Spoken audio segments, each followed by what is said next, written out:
అర్థమయ్యేటి చెప్తా. బాగా చూడు. ఇవి పవర్ జనరేటర్స్, ఇవి విండ్ జనరేటర్స్, ఇవి ట్రాన్స్మిషన్స్, ఇవి ట్రాన్స్ఫార్మర్స్, ఇవి ఎలక్ట్రిక్ పోల్స్, ఇవి సెల్ టవర్స్. ఇవి రూపుదిద్దుకోవటం మొదలై కేవలం 200 సంవత్సరాలు, కానీ లక్షల సంవత్సరాలకు ముందే సరిగ్గా ఇలాంటి ఆకారాలతో మన ఆలయాల విమాన గోపురాలు, గాలి గోపురాలు, ధ్వజస్తంభాలు నిర్మించబడ్డాయి. ఆలయ ప్రాంగణాల్లో ఉండే తులసి, రావి, మారేడు వంటి మొక్కలు ఎయిర్ ప్యూరిఫైర్స్ గా పనిచేస్తాయి.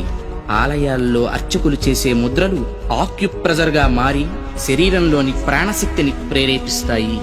వీటి ద్వారా వీళ్ల కాన్సంట్రేషన్ హై లెవెల్ కి చేరుతుంది. దీన్నే తంత్రం అంటారు. వాళ్ళు పలికే శబ్దాలు ఎలక్ట్రోమాగ్నెటిక్ వేవ్స్, విద్యుదయస్కాంత శక్తి తరంగాలుగా మారతాయి.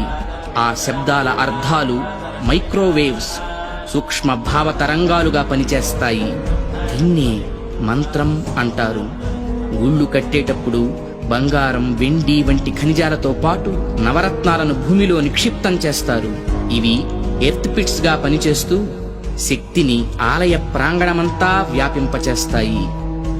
రాతి విగ్రహాల క్రింద, ధ్వజస్తంభాల క్రింద లోహపు రేకులతో తయారైన యంత్రాలుంచుతారు.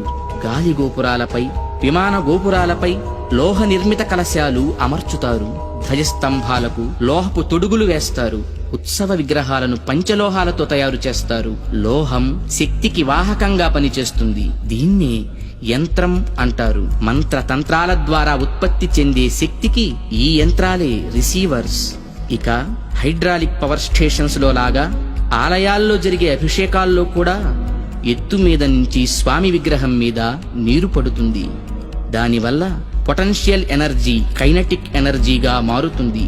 ఇలా మంత్ర తంత్ర యంత్ర ప్రక్రియలతో విశ్వవ్యాప్తంగా ఉన్న ఇంటర్నల్ ఎనర్జీని రిసీవ్ చేసుకొని అందరికీ అందించే కాస్మిక్ పవర్ స్టేషన్స్ మన ఆలయాలు. ఈ జనరేటర్ నుండి ఉత్పత్తి అయిన విద్యుత్తు ట్రాన్స్మిషన్స్ ద్వారా టెర్మినల్ స్టేషన్ కి చేరి అక్కడి నుండి సబ్ ట్రాన్స్మిషన్స్ ద్వారా ఎలక్ట్రిక్ పోల్స్ సాయంతో లో వోల్టేజ్ ఇళ్లకు, హై వోల్టేజ్ ఫ్యాక్టరీలకు అందుతుంది. సరిగ్గా ఈ జనరేటర్ లాగే గర్భగుడిలోకి చేరిన శక్తి అంతరాలయమంతా ప్రసరించి పరివార దేవతల ద్వారా విస్తరించి ఎలక్ట్రిక్ పోల్స్ వంటి ధ్వజస్తంభాల సాయంతో సామాన్యుల నుంచి మహాభక్తుల దాకా వాళ్ళ స్థాయికి తగ్గట్టు అందరికీ అందుతుంది. అందుకే గుళ్ళకి వెళ్లే భక్తులు ప్రశాంతతను పొందుతున్నారు, గ్రహణ శక్తిని పెంపొందించుకుంటున్నారు. ఆ శక్తితోనే సమస్యలను పోగొట్టుకోగలుగుతున్నారు. అంటే అర్చకులు ఎలక్ట్రీషియన్సా? యా. అంటే మీరు చదివింది సైన్సా? Common sense.